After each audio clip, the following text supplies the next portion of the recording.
Well, we thought we was doing this last week, so it ended up getting canceled on us. So, it's dealing with, basically like an open week before you play a game last week. So, kind of caught us by surprise, but understand that the field was not going to be playable.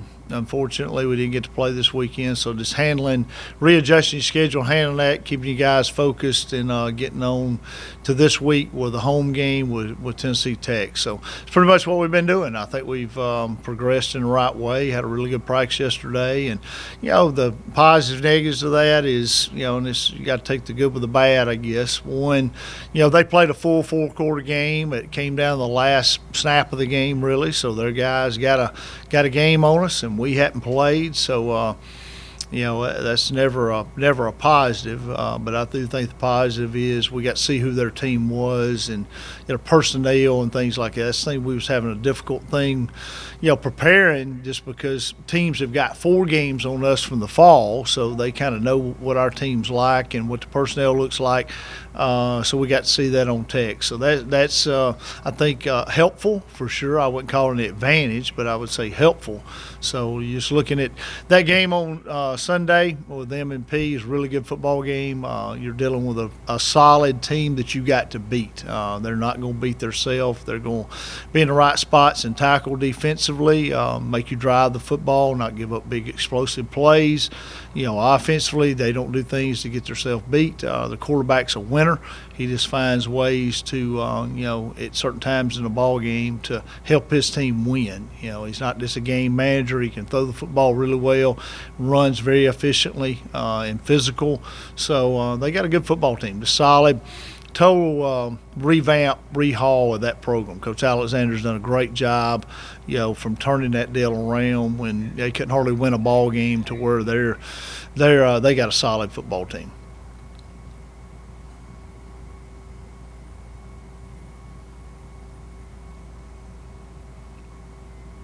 John, just speaking of different looks on offense, we saw you had 200-yard rushers in the FIU game. Is that typical of what it's going to look like with Zion running the offense, or was that something specifically for that game? Well, I think changed our game plan a little bit when Zion come in and played, but he was not able to run, so he had a grade 2 MCL sprain. We really, if people don't know, we really almost did not dress him out for that game. We didn't know if he was going to be capable of playing it, and we dressed him out as an emergency, what it turned into, an emergency situation. So we had a handful of plays.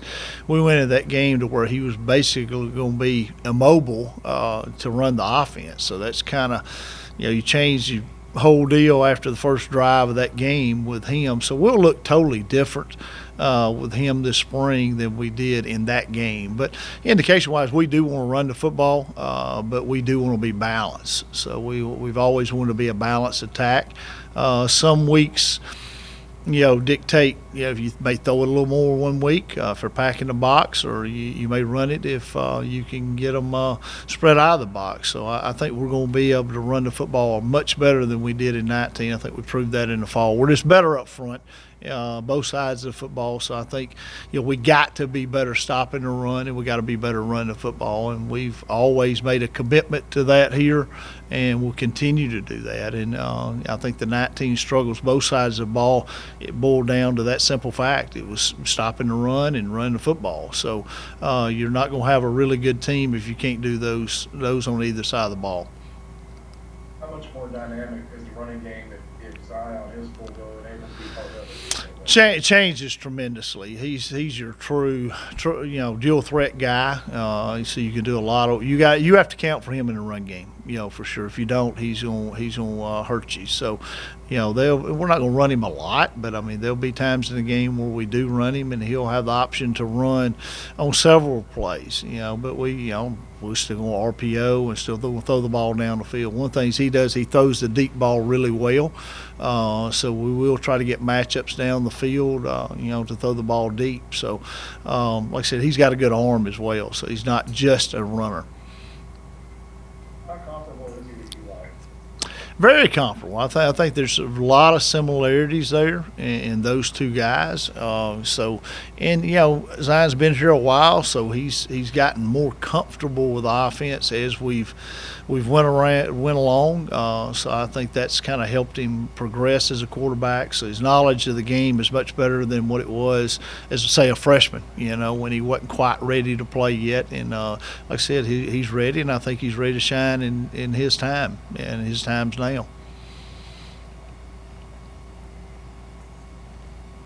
Coach Cross, could you talk a little bit about who will punt for you Sunday?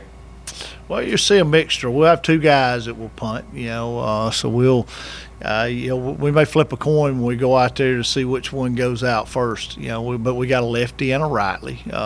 Porch is from down the road, Sylacauga, we'll punt. He's a lefty and doing a really nice job. And then we got a Aussie and Jock that punts the ball really well too. So I think that was a kind of a losing Preston in the fall, him not playing in the spring and ending his career kind of threw us where we didn't know who was going to be doing that task, and that's a huge task to not have. So those two guys have really stepped in. Porch has really improved a lot since the fall, so just being a true freshman, so he's come along and he has gotten more consistent.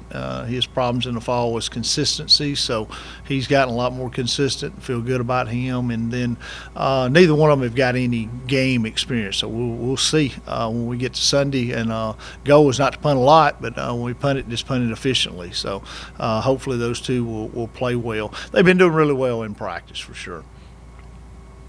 And what's the status of P.J. Nixon? I know he played a lot, but he isn't listed on the 2 deep chart. Yeah, he's went through a shoulder surgery, so he's very questionable for spring. I don't know if he did play. It will be later on at the end of the season. So usually with that shoulder, you're going to be a 4 to 6 month deal. So that's one of the things that's anybody had surgery coming out of the fall to get them back on the field in the spring is going to be difficult. That's going to be one of the difficult tasks we have from spring ball to fall ball is if you get somebody hurt and they got to have a major surgery, it's going to be tough to get them back for fall. So that is the negative, one of the negatives of playing in the spring. So a guy like PJ, you're going to have a hard time getting him back this spring. Like I said, he may play at the end of the season a little bit. And I noticed that Darius Joyner isn't listed on the 2 deep either. Is he available? He is available, yes. He's went through some injury situation with soft tissue stuff, so he'll be playing on Saturday. Or Sunday, sorry, excuse me. I'm so used to saying Saturday, I got used to this Sunday stuff. So I keep having to correct myself too. Also, could you talk about how Uriah West has done? We've noticed him for quite a while, and he's done some good things. Yeah, Uriah went through a year in 2019 where he was hurt. I mean, he really had played with a broke foot almost the whole season, and just finally found it, got it diagnosed and everything. So he played very hobbled, that year. And you've seen him when he's healthy this fall, what he can be. So he's continuing to progress that way. And I think all our backs, are going to give us totes. We got 3 guys right now that we can really, I think, hand the football to and be productive with. And they're pounders now. They run it up in there, and they're bigger guys. So I feel good about our running back situation. And Uriah is going to do a great job for us.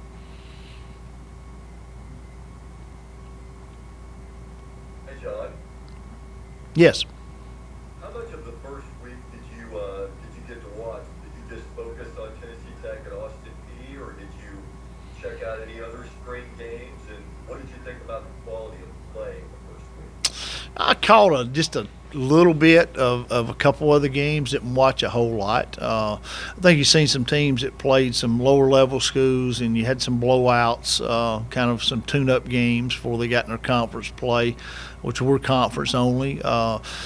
And then you've seen some really good games, some of them are conference games. I didn't watch much of the North Dakota State Youngstown. It looked like that was a good game. But I think the level of play it looked pretty good. I thought there were some mistakes made, of course, first game stuff with Austin Peay and Tech, some turnovers, things like that. But for the most part, both teams looked really fundamental. And for a first game, I thought both teams executed pretty well. So I don't think the weather and starting in January and not having as much of a normal preseason as you would have affected them. But you got to think these teams, yet all different, but did get to practice in the fall. So they got probably more than what they would get practice time, in a normal spring training situation, because you stopped and started so much, and then when he called and moved to spring, everybody did some type of a spring training type deal. So I think he got a lot of practices in the fall, so I think that kind of makes up for the time you lost in a preseason camp deal. So having said that, do you expect your team to be more buttoned up from I guess a mistake-free game is certainly a lot to ask for, but do you expect them to be pretty buttoned up when it comes to taking care of the ball and all that? Definitely. Playing the 4 games in the fall, I think really helped us and know a lot about your football team, but also it helps you, execution-wise. So I think rep-wise, we've got in what we need to get in. I'm just anxious to see how they perform and, getting out there on Sunday and playing. So I look for us to play really well, and we've got a great opponent to play against. So, you'll be able to tell for sure. It's kind of hard to, judge those things when you're scrimmaging against yourself and how you look. So I'm anxious to see us against somebody else. Hey, Coach, I'm just kind of curious to see, what are your thoughts on the ASUN, the WAC's one-year scheduling alliance for the 2021 fall? Well, I think any time that you move conferences or make major changes like this, there's some adjustment time, right? So it's an adjustment year, and you've got to go through it. And I think it's going to be really quality opponents, and the travel to Texas won't be a whole lot of fun. But we got some 3 home games as well. So I think it's going to be really exciting, to play that schedule for a year, and then you'll get back into a normal ASUN schedule, the next year. So we're looking forward to it, and I think our non-conference games pretty sporty too. So you add the non-conference that we got with that schedule, it's going to be a good time playing in the fall. Going to be some good football to watch for sure. Coach, there's still 2 spots left to schedule. How hard are you lobbying Greg Sykes to schedule Little Sisters of the Porch? Well, we've never shied away from playing good competition. I think the only time it only makes you better. The better people you are playing prepares you from what you want to do, and that's when the national championship it prepares you for playoffs. So the more quality opponents we can play, the better. And I'm not saying let's go out and pick up Alabama and Auburn, those 2 off spots, or 2 SEC teams, but I don't really want to play a Division II or somebody else like that. I'd rather play a quality FCS team than I would go and play down. I just don't. I've never been a proponent of those games do you a lot of good. I don't even really, like the games you've seen this past weekend where they played maybe an NAIA school or Division II school. When you go out there and beat somebody 60-0, I don't know how much your team gets better from that, other than just, your team's going to play about a half, and kind of getting in that. So I think we can do that ones-on-ones. So I would rather play a challenging FCS team than I would play down level. So I don't lobby hard for playing down level for sure. For it to be an adjustment year, it seems like it's, a pretty solid plan to have for 1 year. What are your thoughts on that? I think so too. I think it worked out with those Texas schools moving into that WAC, and the timing was really good on us going to the ASUN, and it kind of, I think, helps both groups out. so to speak. So it gives us a schedule for a year because they were kind of in limbo of what they were doing and us as well. So it kind of worked out for everybody. So that's going to be a good thing. Like I said, easier than, if somebody moves up to FBS, sometimes you see them have to play like as an independent. They're not in a conference and they're just playing all over the place and you got nothing to play for. So I think what this allows both groups to do is you still got something to play for. We should get an automatic qualifier out of this, so you're still going to be able to go to the playoffs and all those things. So, and I really feel like whoever comes out of that deal is an automatic qualifier. You may get another team in as well, maybe even 3 teams, because you're talking about a good conference now. That's a strong conference for a year to be able to take in the playoffs. So it depends on how we all do with our non-conference stuff and how you do in your conference. You could get up to at least 3 teams in the playoffs. So, I mean, I think it's a positive for both groups for sure.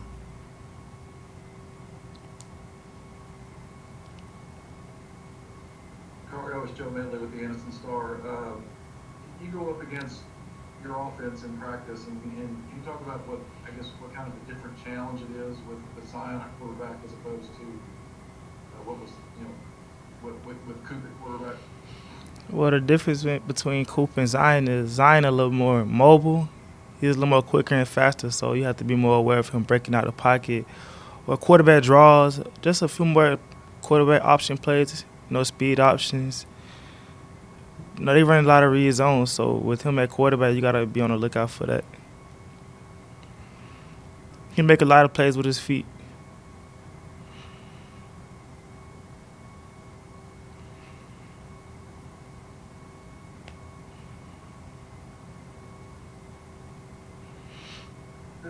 Y'all played one home game in the fall. How good is it to get to play a home game? It's very good. I'm very excited. My teammates excited. It's kind of feel good to open up a season at home. Bring the season in the right way.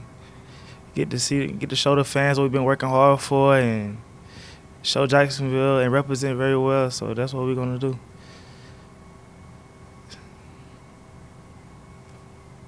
It looks like the defensive backs did a lot of good things from what we saw in the fall. Could you talk about that group going forward into the spring season? Yes, sir. I feel like we did very well in the last 4 games, but also it was a lot of room for improvement also. So I feel like we've grown as a group. We're more mature. We put a lot of work in this offseason, and every day we working hard. Coach Sig, he pushes us every day.